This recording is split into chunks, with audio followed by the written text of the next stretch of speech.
Welcome to Unlimited Possibilities with Grace Codes. I have with me today Elizabeth Kipp, and thank you for joining me. And please feel free to share something about yourself. Oh, thank you so much, Cindy. It's a pleasure to be here. So, I'm a stress management and historical trauma specialist, addiction recovery coach, ancestral clearing practitioner, and I wrote a book called The Way Through Chronic Pain Tools to Reclaim Your Healing Power. I live in Lawrence, Kansas, and I've been in business since 2014. But prior to that, I suffered with chronic pain for about 40 years, and finally found my way. Finally found the support I needed to find my way through it. Yeah. Oh, thank you for sharing. That's beautiful. And I can relate to so much of what you said because as we heal ourselves and we are so hungry and thirsty for more, once we embody our our challenges and we expand, then it's the gift to pass on to others that it flows so beautifully. It does. Yeah, absolutely. Yeah. And yeah, I know that I really it's like a bonus when you see someone shift and heal. Yeah, I think the most exciting thing in my job is when a client comes in, new client, and and they're scared, right? So my job is to, like, and it's online most of the time. So it's like, how do I help create a safe space? So attuning to the client is really pretty much all I need to do, and they come in and they're nervous and they're in their stuff and they don't know how to breathe, and so they come in as a victim, and all I have to do is, like, get their attention enough to take them through 3 minutes of long, deep breathing, which we do together. And then they're like, oh, right? They land and their nervous system calms down. And you know what happens? They've gone from victimhood to empowerment in 3 minutes, and they did it by themselves. So they've discovered in that 3 minute period, just with a little bit of co-regulation, really, that they have the power and they had it all along. They just didn't know how to use it. Oh, that's beautiful. Thank you for sharing. And I can relate to so much of what you're saying because when I open someone's records, a lot of times they're not in their body. And I originally did it on the phone, so I did not see them. I connected to their energy and I could tell, it's all about the energetics. I can tell when they're in their body and when they're not in their body. But I've advanced so much that now I like to see on Zoom because this is a little message as well. Whatever they are doing, I can see that and read another layer of their body language. Wow, that's powerful. That's powerful. I work a little bit differently. I still read the energy, but I think we're seeing from different perspectives, and which I love, because I learn so much from that, and also it's a humbling space for me, especially, by the way, on Zoom. I remember when COVID hit, and we weren't I wasn't able to do, like, live yoga classes and live events in the area anymore, and so I went online, and I and I was like, I was teaching this trauma informed yoga, which was kind of new, and so I had this, and about 50 people in the Zoom room, everyone from teachers that hadn't learned trauma informed yoga to, like, beginners that didn't know what yoga was. So it was like that. It was a 3 hour workshop. Cindy, I'm telling you, I couldn't read the room because I couldn't feel the energy, because I was used to feeling the energy in an actual room. But I couldn't read the room the way I was used to through Zoom. And I was like, oh, I mean, I did the best I could, and everybody had a great class, but I went on and I spent COVID doing a 300-hour level, mid-level yoga teacher training out of Rishikesh, India. He brought it online because I wanted to include, I wanted to up my skills at being able to read energy, and I knew I had to clear my own stuff in order to do that. I still don't feel like I do that well on Zoom. I'm better, but it's very different than being actually in the room. Yes. Yeah. Yeah. What comes to mind for me is I was at my church and they had a healing center. It was like holistic day, and you go and go to someone's table and get a reading, and someone Mm-hmm. else is doing Reiki or someone else has a protein drink, whatever. So I was giving readings, and I was put next to someone that was selling jewelry and things like that, and it was a little bit loud. And I asked them, I said, try to keep the noise down because I'm used to connecting with the energy and feeling them. But, there's a lot of distractions. So what I did was just reached across the table and held their hands and connected with them that way. And any obstacle in life is just a gift to open another door and try something differently. I love it. So that's what I got. And I really it's 1:11. It's a beautiful time right now. So I really thank you, angels. I really like that because there really are no obstacles in life when you really get into your intuitive psychic ability, and it just gives you another answer. It gives you another avenue. It's a solution to everything because we have this unlimited source. We just need to tap into it. Yeah, I love that you said that. I when I get into a space where like the thing I was doing isn't working anymore, I what do? I drop into stillness and listen, and then I send a prayer up. Please show me another perspective, and I wait, and there it is. It it's it's like really you kind of need to like understand the power of stillness and an asking for help, Yeah. right? But it's like Mhm. help comes. it's, Right. it's like it's right there. And that's the power of elegance and grace. When we stop, when we pause, we are given. And right now I'm getting a little emotional. So I just want to thank God, masters, record keepers, angels, everyone that's with us here right now, and that's going to be with us in the future to pause and, maybe put your hand on your heart and just connect and be still and awaken this new, or it could even be a muscle that you've already worked on to give you the information that you need, because it's all in the asking. And there's so much to ask for. When I go on a hike, I ask, oh, show me a sign, or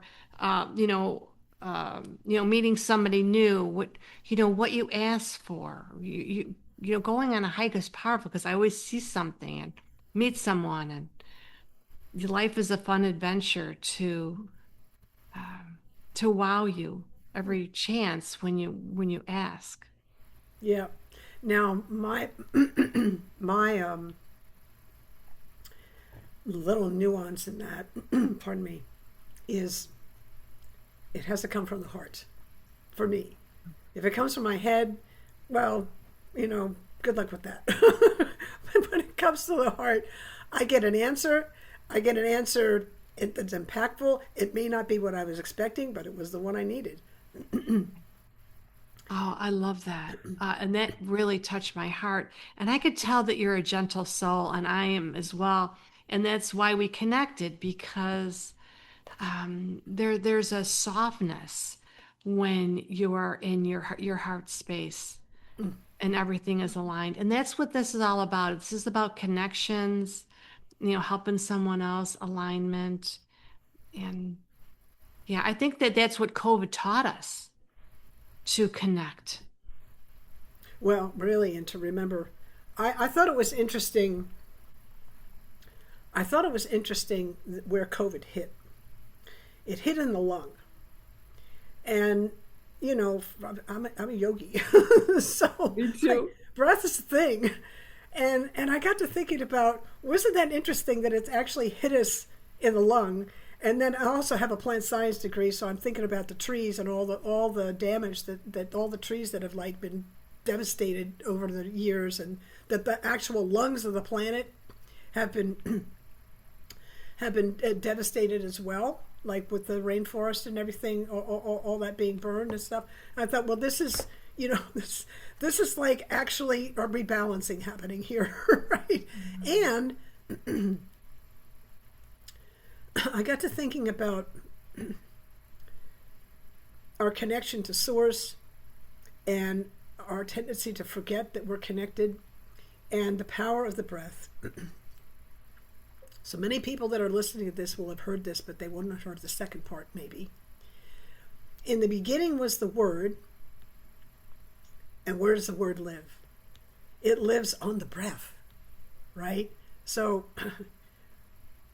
we might forget that we're connected to Source, but even we're not breathing and we've passed on, we're still connected. But in this lifetime, on this planet, the breath is this bridge, right? It's the breath. The breath is the bridge to all of it, no matter what's happening. And Source is right there in it. And we are always bridging something and releasing something. The bridge to me represents, I connect with you in so many ways, but as I was traveling solo in my RV, once you go over that bridge, I would let my open down my windows and sometimes shout out because we carry things. And I was in a big transition when I left in 21 in my RV, and you release so much. There's always something like in your mind, perhaps it was a destination, whatever it was, but that we need to release. So bridging something is getting somewhere, releasing what was behind us, and, you know, keeping us on that trajectory to where we want to go. Mm-hmm. Yeah, it makes me think about the the momentum of memory. I'm just going to clear my throat. Pardon me. So we have the momentum of memory as part of our experience on Earth. And so, what are we going to do with that? Because, and this is where the present moment is so powerful. Because the brain is this incredibly responsive organ, and it responds immediately to what's happening in the present moment. Now, it has the momentum of the past with it, but in the present moment, that's where we're going to be able to heal or redirect that momentum, right? So in physics, they say an object stays in motion unless acted on by an equal or opposite force. So our habits, the things that we carry, right, our old habits, right, that's the part of what I'm talking about. That's the momentum that's happening in the brain, in the nervous system, in our behaviors. And in the present moment, that's where we can affect the trajectory, right there. What are we doing in this moment? What is our choice in this moment? Well, today I don't have the energy to do anything new, so I'm just going to go back to the old program. That can happen. And there could be also today, I'm ready to explore and to evolve. And so now you make a different choice. So now, instead of me leaving my attention on the old pattern, I'm turning my attention to a new way of life. And now I'm retraining the whole system to move, right? You can't separate mind, body from spirit. So this is just one way, kind of a neuroscience-y way of seeing how we can evolve. Just kind of based on what I'm just kind of riffing off what you were talking Yeah, about. yeah. It's just No, another yeah, another avenue. Yeah. right. Right. It's all the same thing, it's a pattern, and we are so much on the same page that when you get aware and clear with those patterns and you discover like I don't want to do this anymore, you step out of your box, and it helps so much with your alignment and your growth in which you embody, because you're using your brain, you're using a different system, a different pattern. You're aware, oh, there it is again. And you step out of that box and you try something new. And then as you do that, there's so much expansion. Like our, we're a soul in our body, and we have an outer soul, and it's what you radiate. Your energy and your energetics is everything. So as you embody and heal and learn new pathways, you have higher vibration, bigger energy that you embody, and it radiates off you. And sometimes, I'm in this magical flow, and I just, kind of ask for things, and then doors open. And when, there's always something that comes up in life. And um, when you radiate like this, it just kind of like bounces off you or roll off you like water. You don't get triggered anymore. You don't have those setbacks, those, like you mentioned victimhood. Like we all had the victim mentality. But as you outgrow that and embody this new radiant energetic self that you are, is very, very powerful. Absolutely. And you said something absolutely critical there: awareness. When I'm aware. So, you know, in my history of chronic pain, one of the things that happened was that I identified with my pain. I identified as my pain. I mean, it just became this thing.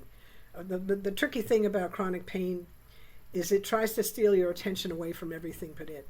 So that's the you got to that's the current you're swimming in when you've got that. And I'm not the only one. That's why I wrote a book about it, because I met thousands and thousands of chronic pain sufferers over the years. I was like, wow, this is the thing. We're all dealing with it, right? What's the difference between me then and me now? Is that I was like, oh, I'm watching my pain. I'm not my pain. And even though I learned how to meditate in the 1970s, and I had that transcendental meditation uh, um, practice, but I was on a lot of medication, which creates a veil, and I had a lot of judgments about my experience, which creates all kinds of other veils, and the meditation, which was very helpful to me in really dark night of the soul moments where I was like, I needed to stay in the moment and just stay here, and this breath and this breath. It was very helpful for that. But I couldn't translate the lesson of that into my larger life, which is, where's my attention? Is it on the witness of my experience, or is it on my experience, and how am I navigating that? So our awareness that we're having an experience is completely different than just having the experience. That's the key. That was beautiful. Thank you for sharing. And can I share a grace code with you? Oh, please, yes. Yeah. Tell us about that. So my favorite one is only love touches me. Oh, So when you claim that with your past, or if anything comes up, it's just a remembrance. And I like what you said about the healing. So I like to go 7 generations back. And when you mention the veil, that is such a beautiful reminder that something happened to me in my life, that I I healed my whole lineage 7 generations back, money stories, things like that with my mother and my parents, so that now um, my mom that has crossed the veil orchestrates things in my life. oh, well, that's interesting. That's interesting. I There's a documentary called wolfsmessage.com. I'm in the Villages of Florida, and a friend asked, "Are are you going to go see this? I got the ticket. And I was like, oh, yeah, I felt like saying, well, why didn't you get me the ticket? But I didn't. And, yeah, because it's just an online techie thing. It's really not about the money, it's the energy. So then another friend asked me if I'm going to go. And I said, yeah, I heard about it. Yeah, I want to go. And then another friend was shouting at me, Cindy, you have to get the ticket now. It's sold out. I'm like, okay, get the ticket. Got there, it was sold out. There was one empty seat next to me. Um, and the woman said, oh, here, hon, you can put your purse here. It's an empty chair. So I put my purse there. And Suzanne Giesman, she used to live here in the Villages. And the story is about her stepdaughter getting struck by lightning. Oh, Then what goodness. happened was she said, her spirit is still alive. I know she's still here. I can connect with her. Then she started giving readings and she met somebody else when their son was struck by lightning. And she gave them the reading and heard that story. What happened was that son, his name was Wolf. He was named as a schizophrenic and judged. So he kind of lived a sheltered life. Well, he knew of his death because what happened was when that mother and father went to see where Wolf got struck by lightning, there was his hat, and they brought two roses. And they went back to Wolf's apartment, and there was a painting on the wall, and it was the tree with the hat with two roses. Oh, very interesting. My goodness. So Yeah, during you this can't make this time, stuff. You can't make this stuff up. no, Just saying. yeah, it's a beaut, and I think it's going to be on Netflix. And That's great. as this woman is channeling, my mom comes through and says, oh, Cindy, I orchestrated all this. So those people that were telling me to go, I get emotional every time I tell this story because it's my mother. And it was before Easter. This was a year ago. And I smelled the leg of lamb. I said, oh, Mom, I've been thinking about you, thinking about our dinners and during the holidays. It was so beautiful. So Lovely. that's Thank you for that's sharing that. yeah, that's the lineage. That's what happens because they actually, when you heal and you heal that lineage, they feel it from the other side. Oh, I know this. It's just ancestor clearing. We clear it all. We clear both the present because in the present you can access the past, present, and future. So it's it's amazing. Thank you so Yeah. much for this opportunity. Oh, you're welcome. Yeah, so much is coming through. I'm really glad that we connected. And you never know how things are going to unfold, but when you start opening your heart and your soul, it is quite magical. And that's part of flow. You let go and you trust. You set your intentions, you do your work, you know that you're in complete alignment. So it's trusting the way of life, like where I ended up in my RV or why I'm here and all that. It's just trusting and you knowing that this unfolding is going to continue. Beautiful. So well said. Oh, thank you. Thank Thank you so much. you. Can you tell me about your book? Oh yeah, it's the way through chronic pain. Uh-huh. Tools to reclaim your healing power. The book is for chronic pain sufferers and those who care for them, doctors, nurses, family members, and friends. It offers proven techniques to clear pain and live a life free from suffering. From a former chronic pain sufferer who searched the globe for answers and found them, me. Anyway, it's a great book. It talks about the kind of the framework of chronic pain, but it also is different from other chronic pain books because it takes you and I take you into what a chronic pain sufferer sounds like on the inside, what they're saying to themselves in their head. So Mm. because I met so many and I lived it for so long, and you kind of can't come to me with a chronic pain thing and I don't see it because I'm like whatever the thing is, I'm going to spot it. It's kind of remarkable. So anyway, yeah, it's kind of a different book, and it's not all about my story. It's really about the story of chronic pain and how it affects us and that kind of stuff. Yeah, thank you so much. Oh, you're welcome. Yeah. And how to break free from it, how to create a new Yeah, pattern mm-hmm. and fill it with a hundred grace percent, odor. Yeah, a hundred something. percent. Yeah. Yeah, that's beautiful. Well, thank you so much for joining. Well, I thank you so much, appreciate it. Cindy. It's been Okay. great, and have a beautiful rest of your day. Oh, you too. I'm going to stop the recording.